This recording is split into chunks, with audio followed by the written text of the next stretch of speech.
जो पेपर था दंगल 4, ठीक है, तो उसमें जो अपना बॉटनी का पोर्शन था वो आज अपन देखेंगे। पूरा का पूरा पेपर था वो टोटली एनसीईआरटी बेस्ड था पेपर, ठीक है।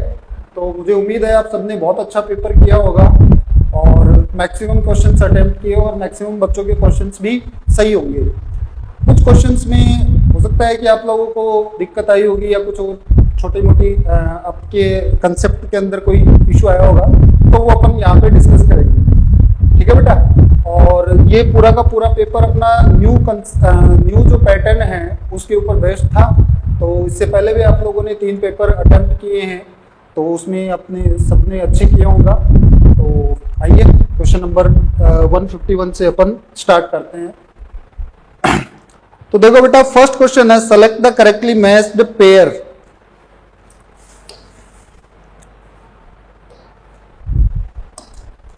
Select the correctly matched pair. अब अपन को इसमें करेक्ट जो मैच है, करेक्ट मैचिंग करनी है। तो देखिए इसके अंदर फर्स्ट ऑप्शन में दे रखा है क्लोरोफिल सी, ठीक है, और आगे दे रखा है ग्रीन एल्गी, जो कि बेटा जी ग्रीन नहीं होती बेटा जी, कैसा होता है, ब्राउन एल्गी होता है, ठीक है। नेक्स्ट क्वेश्चन दे रखा है कैरागीन इज द रेड एल्गी, ठीक है, ये राइट स्टेटमेंट है, ठीक है। फिर दे रखा है 2 leaves and roots present in bryophyte. Bryophyte में नहीं बेटा जी, ये टेरिडोफाइट्स के अंदर होता है, ठीक है। फिर नेक्स्ट दे रखा है well developed vascular tissue system. Well developed tissue system की बात करते हैं तो बेटा जी वो स्टार्ट कहां से हो जाता है, अपना टेरिडोफाइट से स्टार्ट होता है। तो इसके अंदर अपना राइट आंसर जाएगा सेकंड, ठीक है। हाँ, तो नेक्स्ट क्वेश्चन है बेटा आपका 152। नेक्स्ट इसमें पूछा है anisogamous reproduction with flagellated gametes. तो देखो बेटा अपनी एनसीईआरटी के अंदर साफ line statement as it is लिखा हुआ है, उसके अंदर कौन है आपका, यूलोथ्रिक्स दिया हुआ है, ठीक है।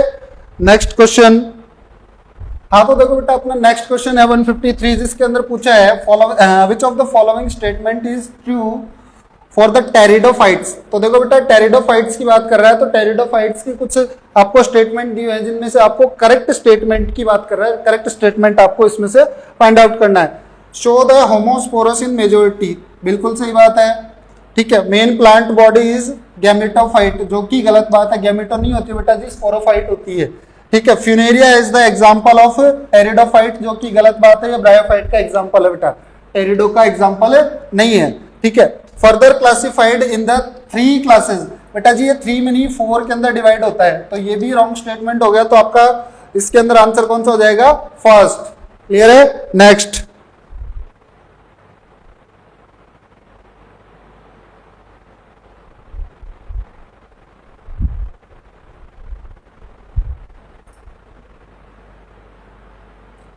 Next question, select the incorrect match, ठीक है बेटा जी। मॉर्फोलॉजी का क्वेश्चन दे रखा है, फ्लोरल अपेंडेज की बात कर रहा है, तो इसके अंदर आपको पूछ रहा है कि इनकरेक्ट स्टेटमेंट। अपने एनसीईआरटी के अंदर देखिए बेटा जी अपने को वैसे तो 4 फैमिली दे रखी है, वैसे अपने को 3 का डिटेल डिस्क्रिप्शन दे रखा है, फेबेसी, सोलेनेसी और लिलिएसी। फेबेसी की बात करें तो वो पेंटामेरस होती है, ठीक है। सोलेनेसी की बात करें तो पेंटामेरस होती है और लिलिएसी की बात करें तो ट्राइमेरस होती है। तो इसके अंदर देख लो लिलिएसी ट्राइमेरस सही है, सोलेनेसी टेट्रामेरस नहीं होती बेटा जी, पेंटामेरस होती है। सोलेनेसी पेंटामेरस बिल्कुल सही है, पेंटामेरस फेबेसी होती है, बिल्कुल सही है। तो आपका इसके अंदर इनकरेक्ट पूछा है, तो इनकरेक्ट के अकॉर्डिंग आपका आंसर क्या हो जाएगा इसके अंदर, सेकंड, ठीक है।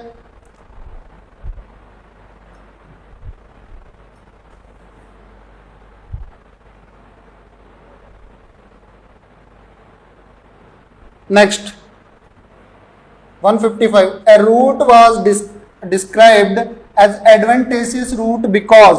देखो बेटा एडवांटेजियस रूट की बात करें तो एडवांटेजियस रूट एक्चुअली होती क्या है कि वो रूट जो आपका जो डायरेक्टली जो रेडिकल पार्ट होता है उससे ओरिजिनेट न होके प्लांट के किसी अदर पार्ट से ओरिजिनेट होती है, उसको आप लोग कौन सी रूट बोलते हो, एडवांटेजियस रूट।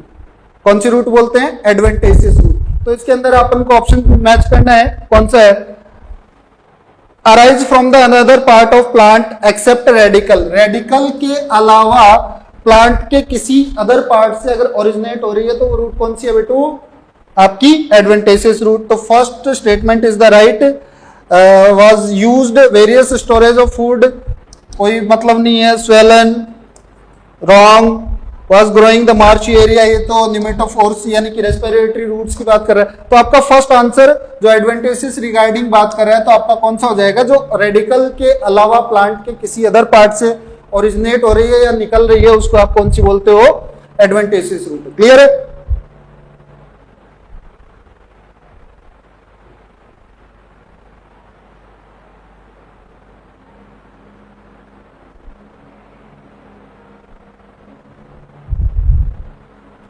ठीक है, next question, which of the following is correctly matched.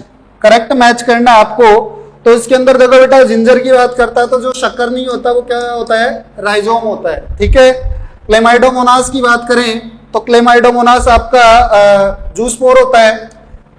ठीक है, और आपके ईस्ट की बात करें तो ईस्ट आपका बडिंग शो करता है। ठीक है, अनियन आपका बल्ब, बिल्कुल सही बात है, तो ये आपका राइट स्टेटमेंट हो जाएगा। ठीक है, नेक्स्ट क्वेश्चन,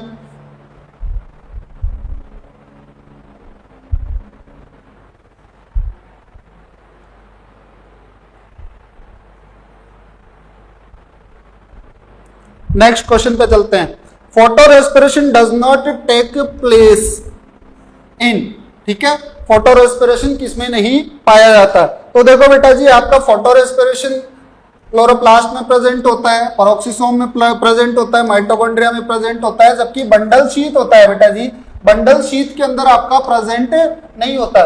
क्यों? क्योंकि ये तो बेटा जी वाटर कंडक्शन में हेल्प करता है। बंडल शीथ आपका जाइलम टू मेसोफिल सेल्स होती है, उनके अंदर वाटर का कंडक्शन करने में हेल्प करता है। लेकिन जो फोटो रेस्पिरेशन में पार्टिसिपेट करता है आपका क्लोरोप्लास्ट, पेरोक्सिसोम और mitochondria. First number chloroplast, then peroxisome and last one is the mitochondria. ठीक है, तो आपका रॉन्ग स्टेटमेंट कौन सा हो जाएगा, फोर्थ। आपको यही तो पूछा है, डज नॉट टेक प्लेस, तो इसका आंसर कौन सा हो जाएगा बेटू, fourth. Next,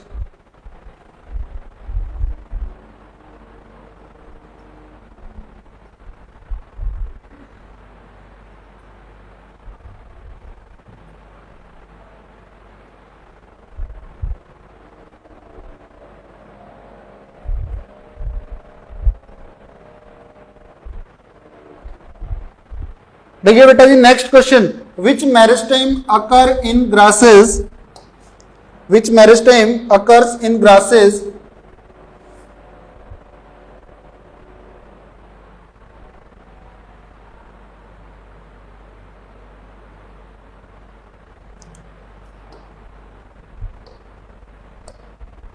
which meristem occur in grasses that regenerate part removed by the grazing herbivores। ये पूछ रहा है कि बेटा जी जो ग्रेजिंग एनिमल्स है वो ग्रासेस को ईट करने के बाद में जो नया पार्ट रीजनरेट होता है वो किसकी हेल्प के रीजनरेट होता है। तो आपके एनसीईआरटी का डायरेक्ट स्टेटमेंट है, अपन पढ़ते हैं इंटरकैलरी जो मेरिस्टेमेटिक टिश्यू होता है वो रीजनरेटिंग में पार्टिसिपेट करता है। एपिकल होता है वो तो ऊपर अपवर्ड में मूवमेंट करता है, ठीक है, हेल्प करता है। नेक्स्ट क्वेश्चन, इसका आंसर आपका सेकंड हो जाएगा, इंटरकैलरी मेरिस्टेमेटिक टिश्यू। देखो बेटा, क्वेश्चन नंबर 159 के अंदर पूछा है, आपको प्रोकैरियोटिक सेल के बारे में पूछा है। ये कह रहा है which of the following is absent in prokaryotic cell. तो प्रोकैरियोटिक सेल के अंदर एब्सेंट क्या है, तो देखो बेटा, अपन प्रोकैरियोटिक और यूकैरियोटिक सेल को अपन डिफाइन करते हैं न्यूक्लियर मेम्ब्रेन की प्रेजेंस और एब्सेंस के बेसिस पे।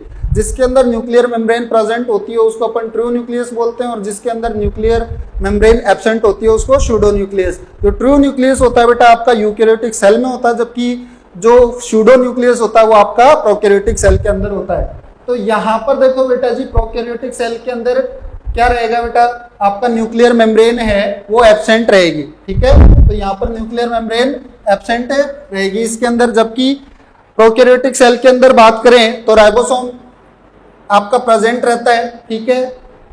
ये आपका सेल मेम्ब्रेन है, ये भी प्रेजेंट रहता है, और सर्कुलर डीएनए ये भी प्रेजेंट रहता है, ठीक है बेटा। तो इसके अंदर न्यूक्लियर मेम्ब्रेन होगा वो आपका एब्सेंट हो जाएगा। तो आपका आंसर कौन सा आ जाएगा इसके अंदर, फर्स्ट, ठीक है। नेक्स्ट,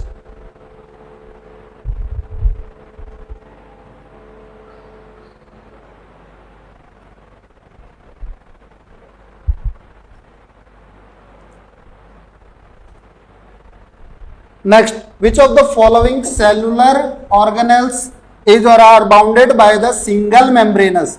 तो बेटा जी ये पूछ रहा है कि सिंगल मेम्ब्रेनस सेल ऑर्गेनेल्स कौन कौन से हैं, जो आपको पेरोक्सिसोम दिया है, एक लाइसोसोम दिया हुआ है और एक आपको माइटोकॉन्ड्रिया दिया हुआ है। तो देखो बेटा जी आपको माइटोकॉन्ड्रिया आपका है डबल मेम्ब्रेनस सेल ऑर्गेनेल, ठीक है, तो ये डबल मेम्ब्रेनस हो गया, ठीक है। Mitochondria is the double membranous cell organelle, ठीक है। लाइसोसोम की बात करें तो देखो बेटा जी ये आपका एंडोमेम्ब्रेन सिस्टम का पार्ट होता है, तो ये भी कैसा हो गया, ये सिंगल मेम्ब्रेनस हो गया, इसके अंदर सिंगल मेम्ब्रेन है। और पेरोक्सिसोम भी आपका कैसा हो गया, single membranes.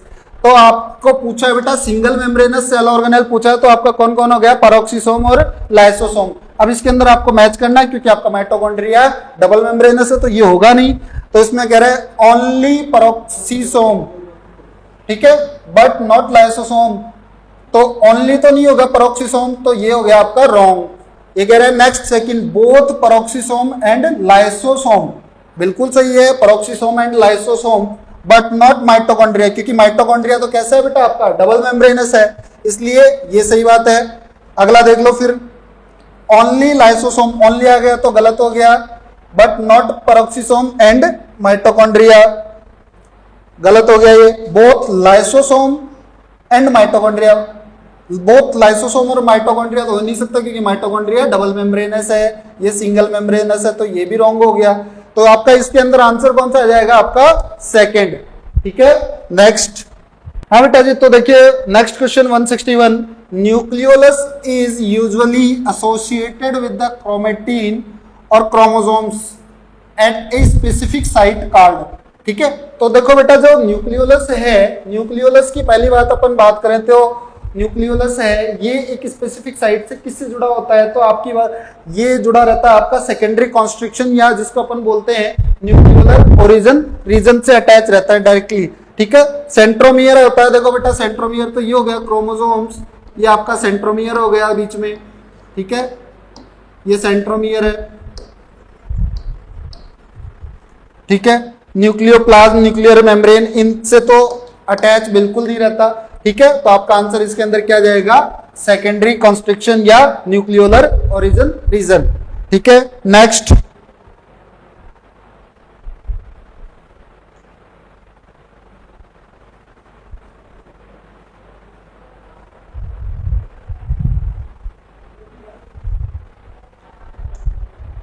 What is wrong about the mitochondrial DNA.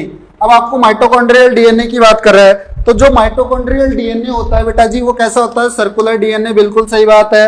Double standard होता है, बिल्कुल सही बात है, ठीक है। जीसी रिच, इसके अंदर जो ग्वानिन और साइटोसिन की जो अमाउंट होती है वो इसके अंदर ज्यादा होती है, तो ये जीसी रिच होता है। और इसके अंदर जो पैक्ड विद हिस्टोन प्रोटीन, देखो बेटा जी हिस्टोन प्रोटीन की पैकेजिंग होती है वो क्रोमोसोमल डीएनए के साथ ही प्रेजेंट होती है, जबकि ऑर्गेनेल या साइटोप्लाज्मिक जो डीएनए होते हैं या तो किसी सेल ऑर्गेनेल के अंदर प्रेजेंट होता है या फिर साइटोप्लाज्म के अंदर प्रेजेंट होता है, तो वहां पे हिस्टोन प्रोटीन की पैकेजिंग नहीं होती, एब्सेंट होती है, ठीक है। क्योंकि हिस्टोन प्रोटीन सिर्फ और सिर्फ आपके कहाँ प्रेजेंट होती है, क्रोमोसोमल डीएनए के अंदर प्रेजेंट होती है, वहां पैकेजिंग करती है। न्यूक्लियोसोम वाला डायग्राम अगर आपको याद होगा 12th क्लास के अंदर, तो वो वहां से, ठीक है। तो इसका आंसर कौन सा हो जाएगा बेटू, फोर्थ।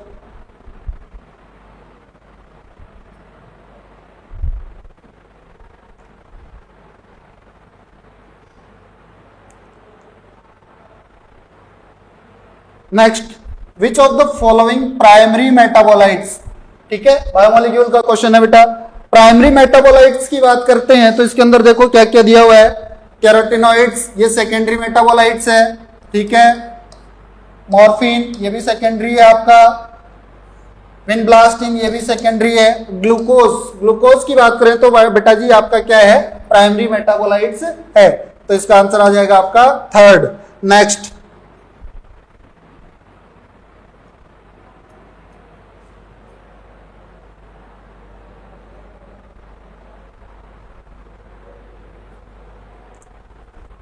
देखो बेटा जी आपको एक next question 64, in given structure identify the ए, आपको ये आइडेंटिफाई करना है। देखो बेटा जी आपको ये न्यूक्लियोटाइड्स का एक डायग्राम दिया हुआ है, ये नाइट्रोजन बेस है, ठीक है, ये आपका पेंटोज शुगर है,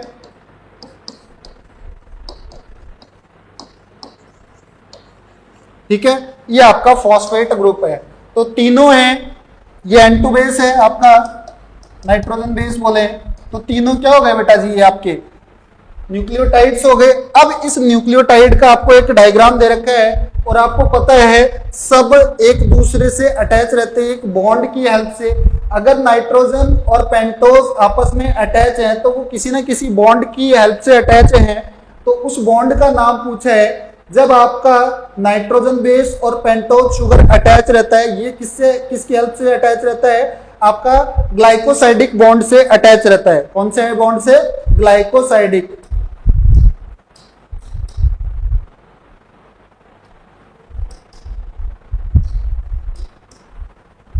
ठीक है, आपका एन ग्लाइकोसाइडिक बॉन्ड है ये, और आपका ये जो पेंटोज शुगर और फॉस्फेट ग्रुप अटैच रहता है, ये फॉस्फोएस्टर बॉन्ड से अटैच रहता है।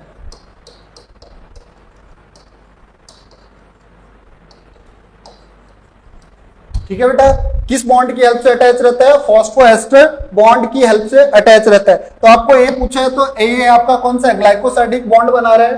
ठीक है, तो आप इसके अंदर देख लो, phosphoester bond, phosphodiester, N glycosidic bond. तो आपका इसके अंदर आंसर कौन सा आ जाएगा बेटा, थर्ड, एन ग्लाइकोसाइडिक बॉन्ड आपको ए पूछ रहा है। ठीक है, नेक्स्ट। हाँ तो बेटा जी देखो, नेक्स्ट आपका क्वेश्चन है 165, which of the following has maximum percentage of the total cellular mass. तो बेटा जी देखो, मैक्सिमम की बात कर रहा है तो ऑप्शन के अकॉर्डिंग अपन प्रोटीन पे जाएंगे, क्योंकि देखो बेटा जी सबसे ज्यादा तो वाटर होता है, ठीक है, सेल के अंदर, लेकिन आपका वाटर ऑप्शन के अंदर नहीं है, तो आपका प्रोटीन दिया हुआ है, सबसे ज्यादा प्रोटीन, देन आपका न्यूक्लिक एसिड, देन आपका कार्बोहाइड्रेट एंड देन लिपिड। ये आपका इसका सीक्वेंस रहता है। तो आपका इसका आंसर क्या जाएगा, फर्स्ट। तो देखो बेटा जी, नेक्स्ट क्वेश्चन अपना 166, इसके अंदर पूछा है which of the following set of bacteria involve in nitrogen fixation and denitrification. तो इसके अपन को एग्जांपल्स की बात करें तो इसके जो नाइट्रोजन फिक्सेशन में पार्टिसिपेट करता है आपका, इसके अकॉर्डिंग देखो फ्रैंकिया, और डीनाइट्रिफिकेशन में आपका सूडोमोनास हो जाता है। तो इसके अंदर देखो तो इसका आपका आंसर आ जाएगा सेकंड। ठीक है, इसके अंदर आपका ये नहीं है, ठीक है, हिंदी में थोड़ा सा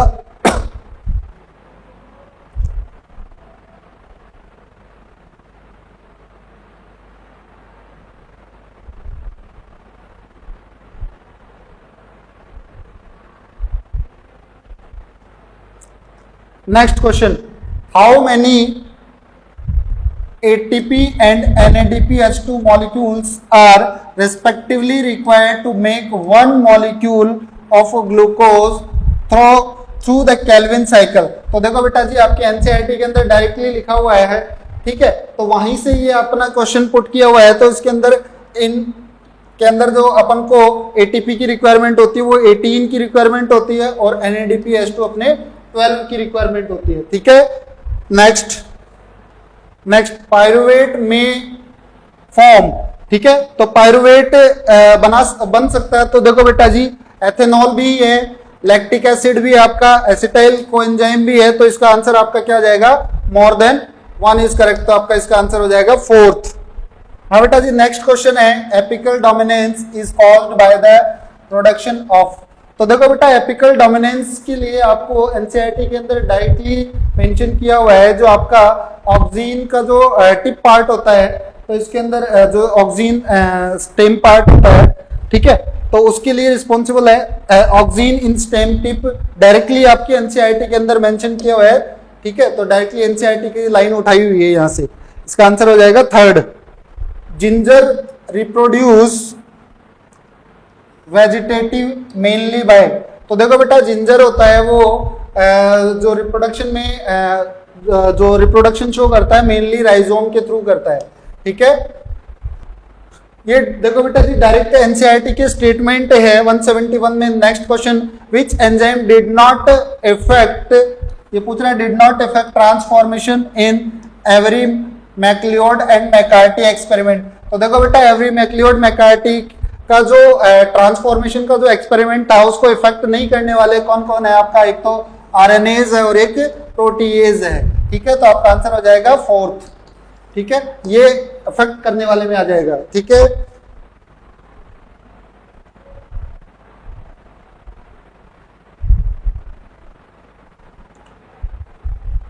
next 72, which of the in translation which of the following step utilize energy, देखो बेटा यूटिलाइज एनर्जी की बात कर रहा है in the form of ATP, तो इसमें बात करेंगे तो बेटा जी एमिनो एसिड्स का एक्टिवेशन हो जाता है, क्या हो जाता है, एमिनो एसिड्स का एक्टिवेशन, तो इसके अंदर आपका सेकंड आ जाएगा, ठीक है।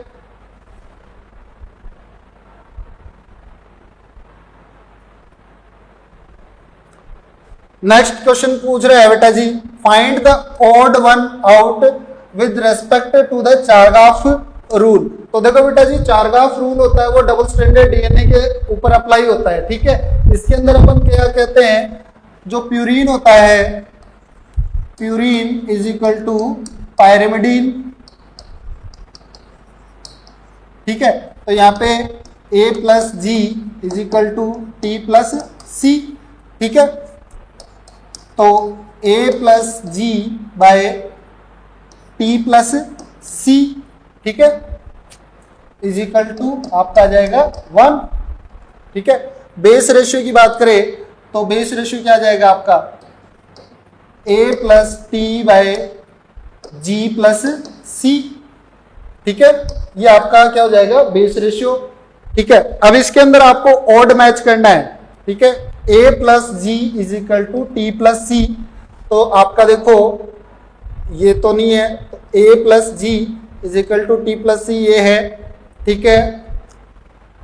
A plus G by T plus C is equal to 1, ये भी है आपका, ठीक है, चारगाफ रूल को फॉलो करता है, ठीक है। ये कह रहा है कि A by T base ratio A by T, ठीक है, ये रहा A by T is close also close, sorry अच्छा इधर चला गया, base ratio A by T is close to the, ये क्या है,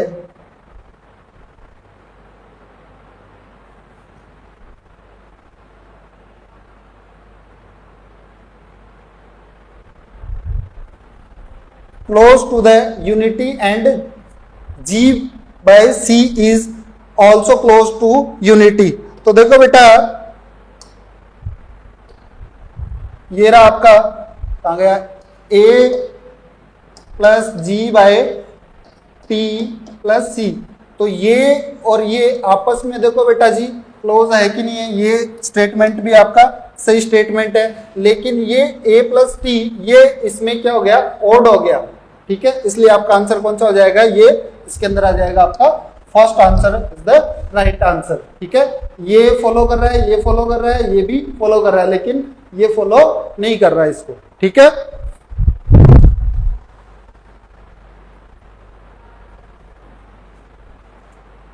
next question,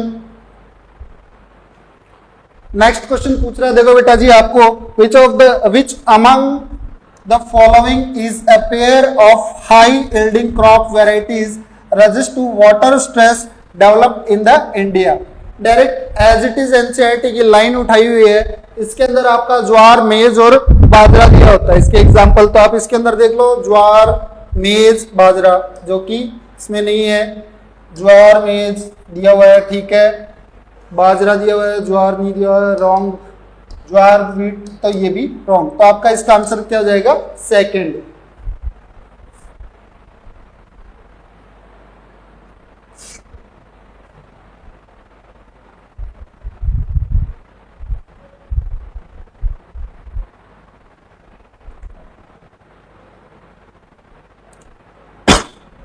Next, which of the following alcoholic brewers produced by the distillation of the fermented broth, ठीक है, तो फर्मेंटेशन से जो बनते हैं उनकी बात कर रहे हैं, तो इसके अंदर आपका विस्की होता है, ये भी फर्मेंटेड होता है, ठीक है, आपका ब्रांडी होता है, ये भी फर्मेंटेड होता है, दूसरी बात करें आप रम की, तो ये भी आपका फर्मेंटेड होता है, तो ये ऑल ऑफ दीज है, तो इसके अंदर आपका आंसर क्या आ जाएगा, more than one is correct. ठीक है, इसका फोर्थ आंसर आ गया।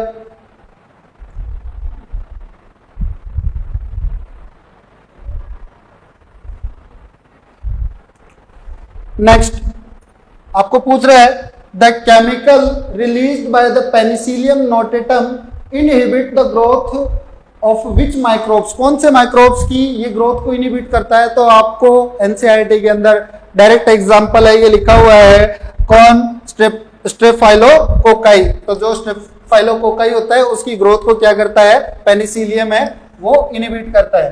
ठीक है, आपका आंसर कौन सा हो जाएगा, थर्ड।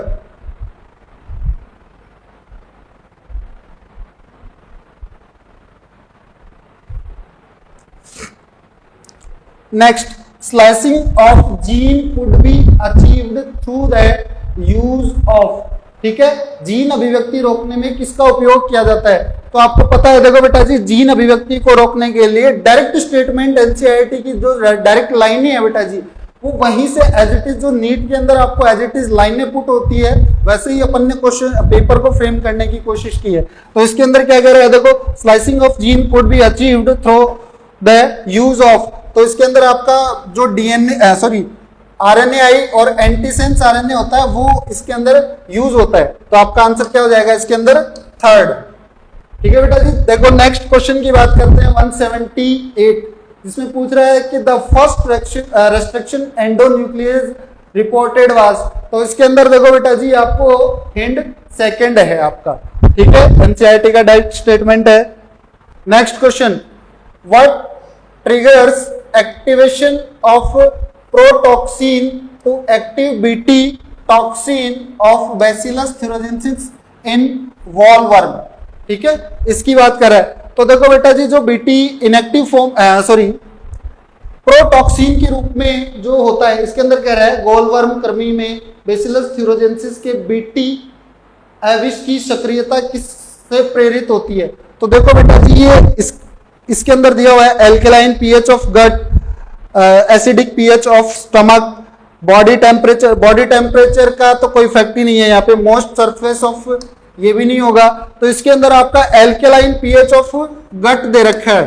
ठीक है, एनसीईआरटी के अंदर डायरेक्टली आपकी लाइन लिखी हुई है, एज इट इज लाइन लिखी हुई है, जिसके अंदर आप लोगों को ये स्टेटमेंट दिया हुआ है। ठीक है,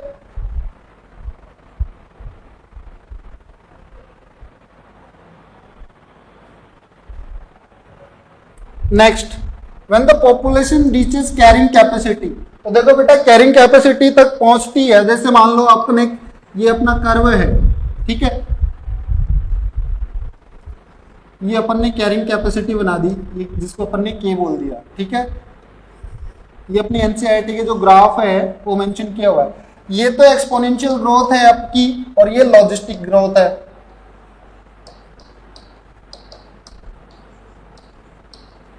ठीक है, ये एक्सपोनेंशियल ग्रोथ है आपकी।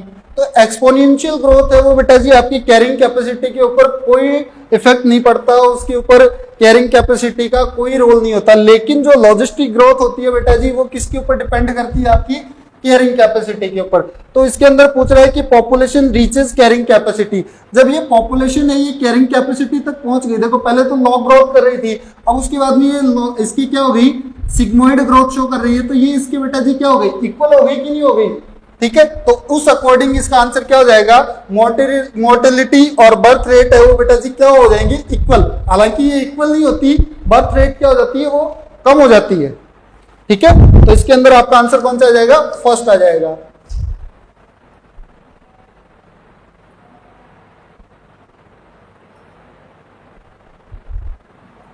देखो बेटा जी, आपके नेक्स्ट 181 में दे रखा है, जो आपके एनसीईआरटी का पाई चार्ट दिया हुआ है, जिसके अंदर आपको पूछा हुआ है, आपका ए पूछा है और आपका क्या पूछा है, पी पूछा है। ठीक है, तो पी ए की बात करें तो आपका क्या हो जाएगा, इंसेक्ट। क्या हो जाएगा बेटू, इंसेक्ट।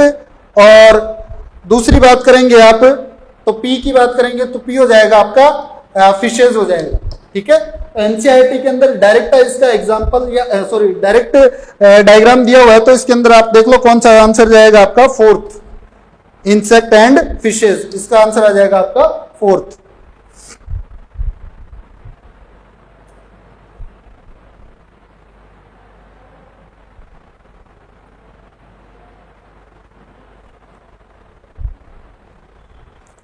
ठीक है। देखो बेटा जी आपको नेक्स्ट क्वेश्चन दिया है 182, scrubber in exhaust of a chemical industrial plant removes. ठीक है, तो देखो बेटा जी जो स्क्रबर की बात करें अपन, तो स्क्रबर होता है, ठीक है, वो जो केमिकल इंडस्ट्रियल प्लांट होते हैं उनके अंदर किसको रिमूव करता है, तो वहां पर देखो ये जो सल्फर डाइऑक्साइड गैस होती है उसको वो रिमूव करता है। ठीक है, जो कि क्या होता है कि एटमॉस्फेयर के अंदर जो सल्फर होती है उसको डायरेक्टली एटमॉस्फेयर में जाने से वो क्या करता है, प्रोटेक्ट करता है, मतलब वहीं पर रोक लेता है उसको। तो इसके अंदर देख लो क्या लिखा हुआ है, SO2 को गैसेस लाइक सल्फर डाइऑक्साइड, तो इसको ये रोक लेगा, सही बात है। Particulate matter of the size 5 micrometre above और अबव, ठीक है, जो कि ये हार्म करती है, लेकिन ये 5 माइक्रोमीटर की बजाय 2.5 माइक्रोमीटर होता है, जो कि हार्मफुल मैटर होते हैं। गैसेस लाइक ओजोन, मेथेन, गलत बात है, ये भी क्या हो जाएगा, गलत हो जाएगा, तो ये गलत हो जाएगा, तो इसके अंदर कौन सा आ जाएगा आपका, सल्फर डाइऑक्साइड गैस। ठीक है, next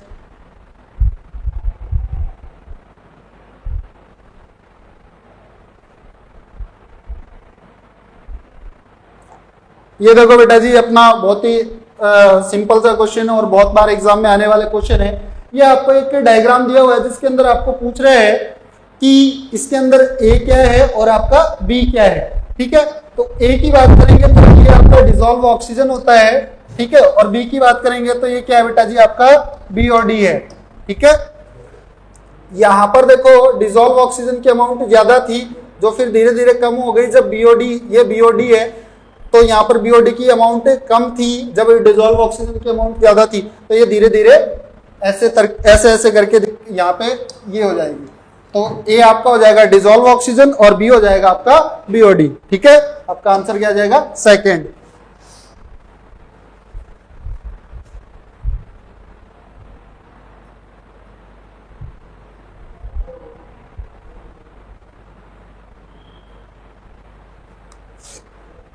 Next, which one is a way for XC2 conservation. तो XC2 कंजर्वेशन का एग्जांपल पूछ रहा है।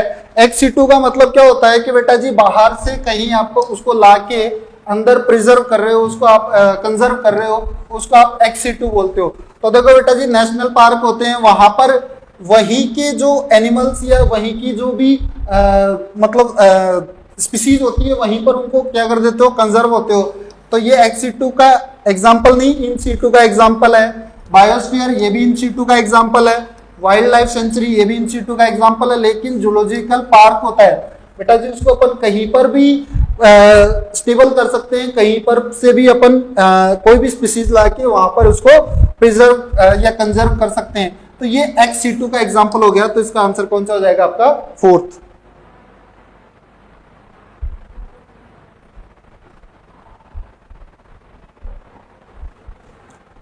ठीक है, next question, species area relationship concept was propose.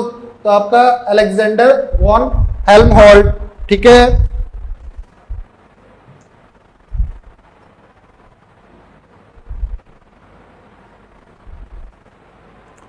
अब देखो बेटा जी आपके वो 35 क्वेश्चंस थे, वो जो फर्स्ट पैटर्न है अपना 35 स्टार्ट के होते हैं, फिर 15 जो लास्ट में होते हैं। ठीक है, तो इसके अंदर अपना नेक्स्ट जो है अपना सेकंड जो बी सेक्शन है, जिसमें आपको इसमें से आपको आप कोई भी 10 क्वेश्चन है वो करने होते हैं, वो वाला। तो इसमें देखो आपका 186 का है क्वेश्चन दे रखा है, which statement is incorrect. Sorry,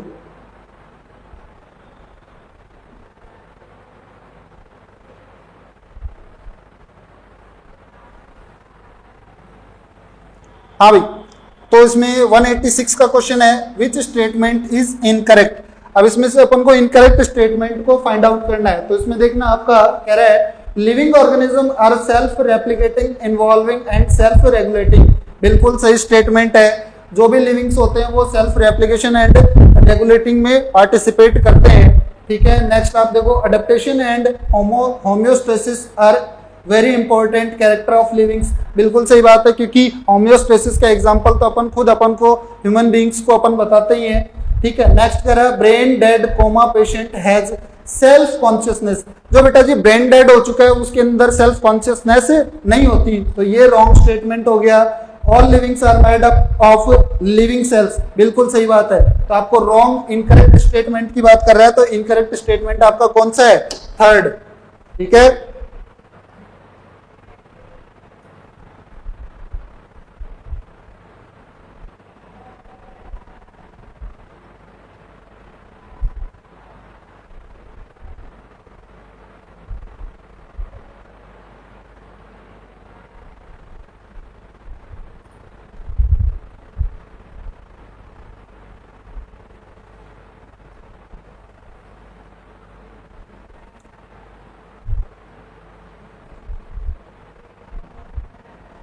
ठीक है। Next question, how many of the following statement are correct पूछ रहा है। ठीक है। तो देखो बेटा जी अपन को कुछ स्टेटमेंट दिए हुए हैं, इनमें से कुछ करेक्ट स्टेटमेंट पूछ रहा है। तो फर्स्ट स्टेटमेंट किया दिया हुआ है conjoint vascular bundles are not present in monocot stem. ठीक है। तो मोनोकॉट स्टेम के अंदर तो देखो बेटा जी कौन सा होता है? Conjoint vascular conjoint and close type का सिस्टम प्रेजेंट होता है। तो ये आपका रॉन्ग स्टेटमेंट हो गया। Casparian strip and endodermis are made up of cutin, जो क्यूटीन की नहीं बनी होती, सुबेरेन की बनी होती है। ठीक है। तो ये भी आपका रॉन्ग स्टेटमेंट हो गया। Pith is larger and well developed in monocot roots, बिल्कुल सही बात है। Trichome helps is prevention of water loss due to the transpiration, बिल्कुल सही बात है। तो आपके दो स्टेटमेंट रॉन्ग है, दो स्टेटमेंट आपके राइट है। तो आपको करेक्ट पूछना है, तो आपका इसका आंसर क्या हो जाएगा? सेकंड। ठीक है।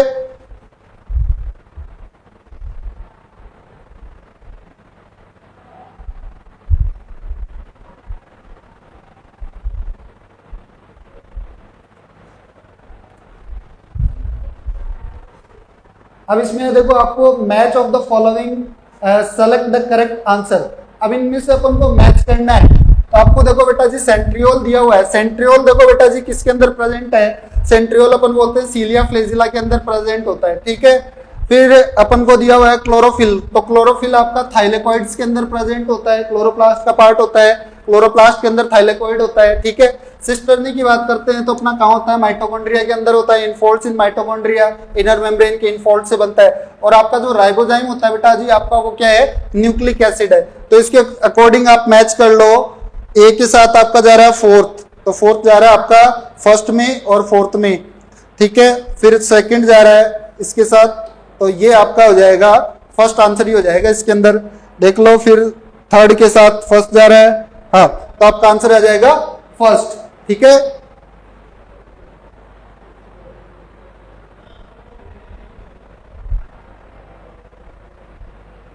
नेक्स्ट इसमें पूछ रहा है for the stages of the cell cycle select the correct option. इसके अंदर भी आपको करेक्ट स्टेटमेंट पूछ रहा है।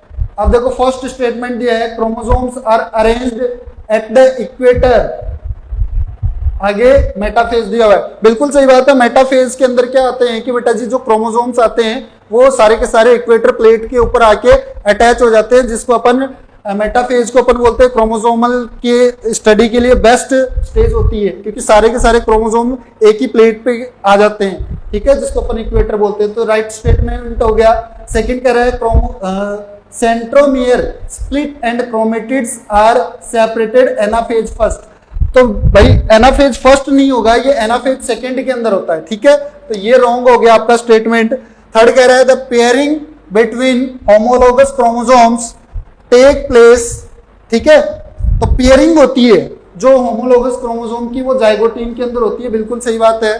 तो आपका स्टेटमेंट करेक्ट पूछ रहा है, तो करेक्ट स्टेटमेंट की बात कर रहा है तो आपका ए सही है और आपका सी सही है। ठीक है। तो आपका आंसर कौन सा हो जाएगा? Second, A and C.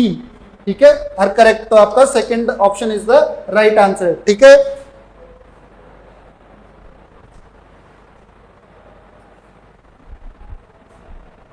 Next,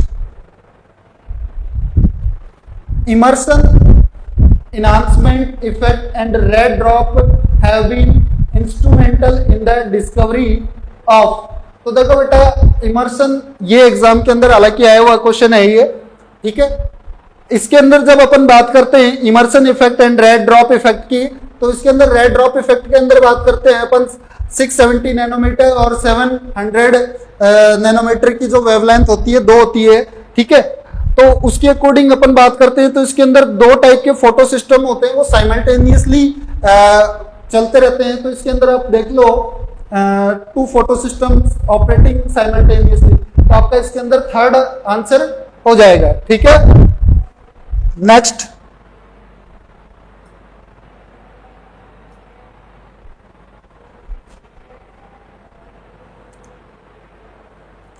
इसके अंदर भी देखो आपको क्या करना है बेटा, मैच करना है, लिस्ट ए और बी को आपको मैच करना है।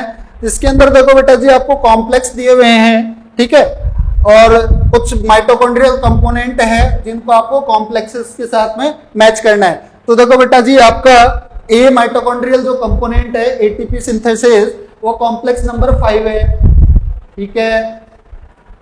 फिर आप देखो एफएमएन डिहाइड्रोजिनेज, एफएमएन NADH2 डिहाइड्रोजिनेज जो कि आपका कॉम्प्लेक्स फर्स्ट है, ठीक है। फिर आप बात करोगे सी की, तो ये हो जाएगा आपका कॉम्प्लेक्स सेकंड। साइटोक्रोम आप ए की बात करेंगे तो ये हो जाएगा आपका फोर्थ, और आपका साइटोक्रोम बी और सी हो जाएगा आपका थर्ड। तो इसके अंदर देखो आपका आंसर आ जाएगा फर्स्ट, ए में फर्स्ट दे रखा है, इसमें भी दे रखा है, इसमें भी दे रखा है, ठीक है। फिर आपका दे रखा है बी के साथ फर्स्ट, तो ये आपका ये तो गया एक बार। फिर आ जाओ आप सी के अंदर, आप किस सी के अंदर आपका दिया हुआ है सेकंड, तो आपका आंसर आ जाएगा इसके अंदर थर्ड। क्यों? क्योंकि अपन ने देखो ये यहाँ पे अलग हो गया ना, तो डी के साथ देख लो, आपका डी के साथ फोर्थ है और ये सही, ठीक है। तो आपका इसका आंसर आ जाएगा थर्ड, ठीक है बेटा। नेक्स्ट,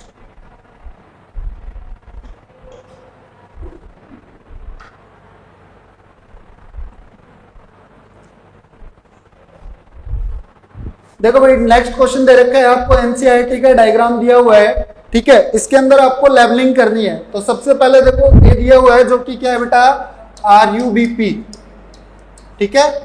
और बी की बात करें तो आपका ये क्या हो जाएगा, PGA,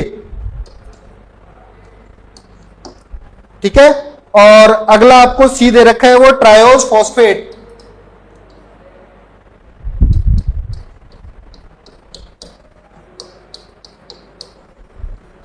ये अगला आपको क्या दिया हुआ है, ट्रायोस फॉस्फेट। तो इसके अकॉर्डिंग आपको ऑप्शन मैच करना है। तो इसके अंदर फर्स्ट ए देख लो, आपका RUBP इसमें दिया हुआ है, इनमें नहीं दिया, ये भी, तो इसके अंदर फोर्थ में दिया हुआ है, थर्ड दिया हुआ है आपका PGA, तो आपका आंसर हो जाएगा बेटा जी फोर्थ। देखो ए आपका RUBP हो गया, बी हो गया PGA और सी हो गया आपका ट्रायोस फॉस्फेट, तो इसका आंसर हो जाएगा आपका फोर्थ। हाँ देखो बेटा जी इसके अंदर ये जो क्वेश्चन दिया है 193, इसके अंदर अपन को कुछ स्टेटमेंट दिए हुए हैं जिनके अंदर से अपन को करेक्ट ऑप्शन को फाइंड करना है।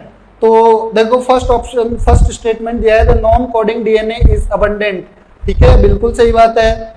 More than 98% genome codes for protein, ठीक है, प्रोटीन के लिए नहीं होते, रॉन्ग स्टेटमेंट है। 98% से ज्यादा ये कह रहा है कि जो किसको कोड करते हैं, प्रोटीन को, बट ये रॉन्ग स्टेटमेंट है। Total number of genes are 3000, जो कि रॉन्ग स्टेटमेंट है। The function of more than 50% gene are unknown, ये बिल्कुल सही स्टेटमेंट है। तो आपका राइट स्टेटमेंट कौन से हो गए, फर्स्ट एंड फोर्थ। तो आपका देखो फर्स्ट एंड फोर्थ किसमें है, सेकंड के अंदर, तो आपका इसका आंसर कौन सा हो जाएगा, second answer is the right answer, ठीक है। अपन नेक्स्ट चलते हैं।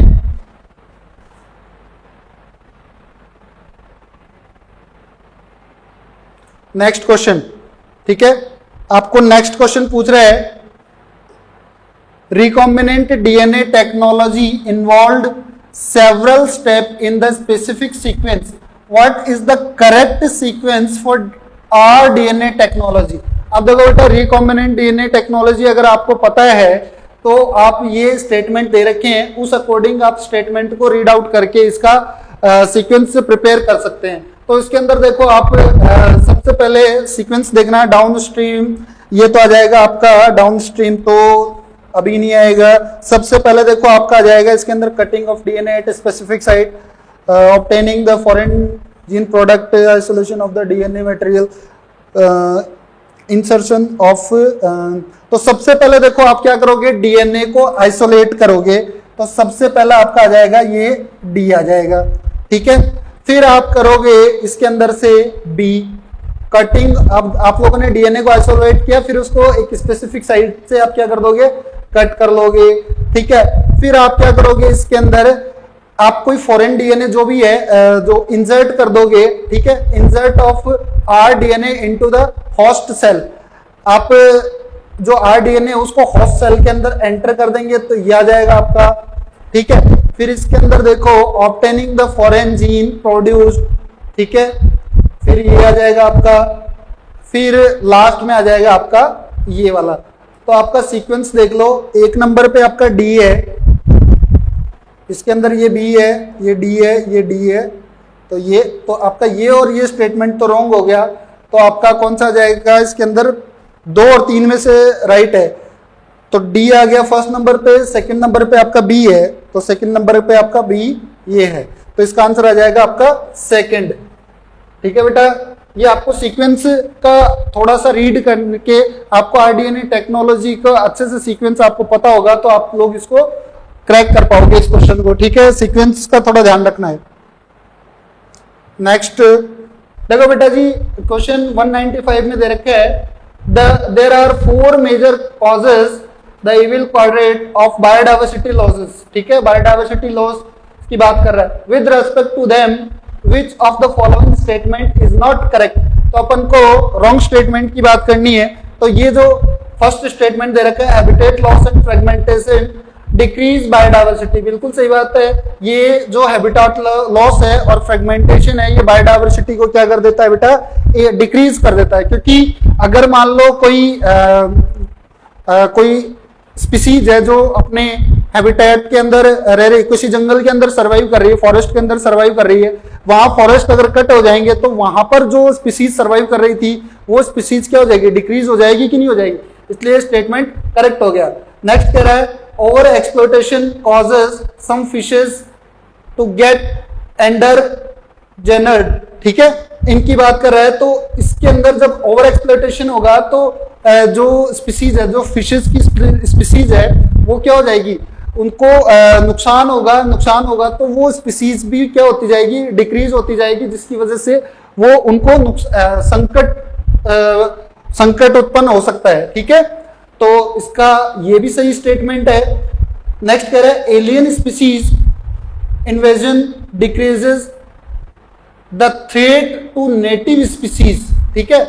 तो जो एलियन स्पीसीज की बात करें, यानी कि जो बाहर से जो स्पीसीज आ रही है, ठीक है, उनकी वजह से जो मतलब अपने जो हैबिटेट के अंदर सरवाइव करने वाली स्पीसीज है, उनको जो खतरा है वो कम होता है, ये कह रहा है। जबकि ये गलत बात है, जबकि जब अपन किसी फॉरेन स्पीसीज को लेकर आते हैं तो वो फॉरेन स्पीसीज उस इकोसिस्टम के ऊपर क्या कर लेती है, पूरे को अपने कंट्रोल कर लेती है, जिसकी वजह से जो अपने यहाँ पर जो सरवाइव करने वाली स्पीसीज थी उसको नुकसान बहुत ज्यादा होता है, लेकिन ये कह रहा है इसको कम नुकसान होता है, इसलिए ये स्टेटमेंट आपका रॉन्ग स्टेटमेंट हो गया, ठीक है। नेक्स्ट कह रहा है coextinction lead to the extinction of a species as well as associated plant and animal species, ठीक है, जो कि बिल्कुल सही स्टेटमेंट है। सविलुप्तता से एक जाति के लुप्त होने से दूसरी जाति अपने आप विलुप्त हो जाएगी, यानी कि एक दूसरे के ऊपर डिपेंडेबल है। अगर मान लो एक खत्म हुई तो दूसरी जिसके ऊपर जो डिपेंड कर रही है वो अपने आप डिस्ट्रॉय हो जाएगी, ठीक है। तो इसका आंसर आपका कौन सा आ जाएगा, थर्ड। नेक्स्ट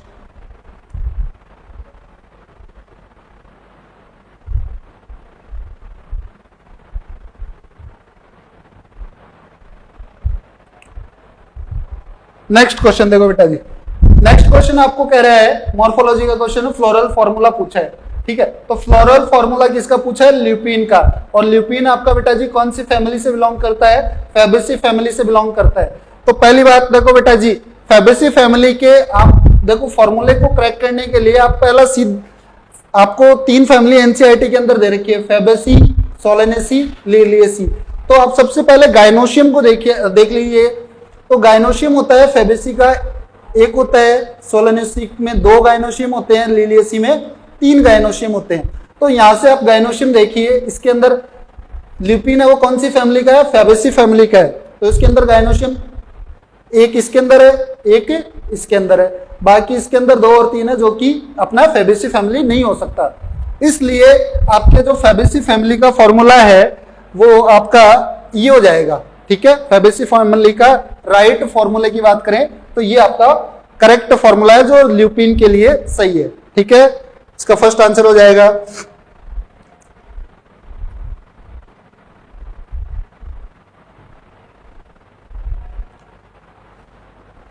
इस क्वेश्चन के अंदर पूछ रहे हैं if a cell of aleurone layer contain 48 chromosomes, ठीक है। तो देखो बेटा जी, एल्यूरोन लेयर होती है वो आपकी कैसी होती है, 3n होती है। कैसी होती है, 3n। और इसके अंदर नंबर ऑफ क्रोमोसोम्स की बात कर रहा है तो कितने हैं बेटा, 48 क्रोमोसोम्स है, ठीक है। यही बोल रहा है ना chromosomes. Then how many chromosomes are found in meiocyte. तो मियोसाइट का मतलब हो गया बेटा जी आपको 2n, यानी कि डिप्लॉइड कंडीशन में पूछ रहा है कि आपको कह रहा है एल्यूरोन लेयर में 48 क्रोमोसोम है और आपको पूछ रहा है कि डिप्लॉइड के अंदर कितने होंगे। तो अब देखो एल्यूरोन लेयर होती है बेटा जी ट्रिप्लॉइड, यानी कि 3n कंडीशन। तो अपन इससे क्या निकाल लेंगे, n निकाल लेंगे। n इज इक्वल टू 48/3, तो कितना है आपका 16। तो n इज इक्वल टू आपका क्या आ गया बेटा, 16 आ गया। तो 2n निकालने हैं, तो 2n कंडीशन में आपके क्या हो जाएंगे, 2 × 16 इज इक्वल टू 32। तो आपके नंबर ऑफ क्रोमोसोम्स आ जाएंगे मियोसाइट, यानी कि 2n कंडीशन में। तो आपका आंसर क्या हो जाएगा, 3rd, ठीक है। आंसर आ गया आपका 3rd। नेक्स्ट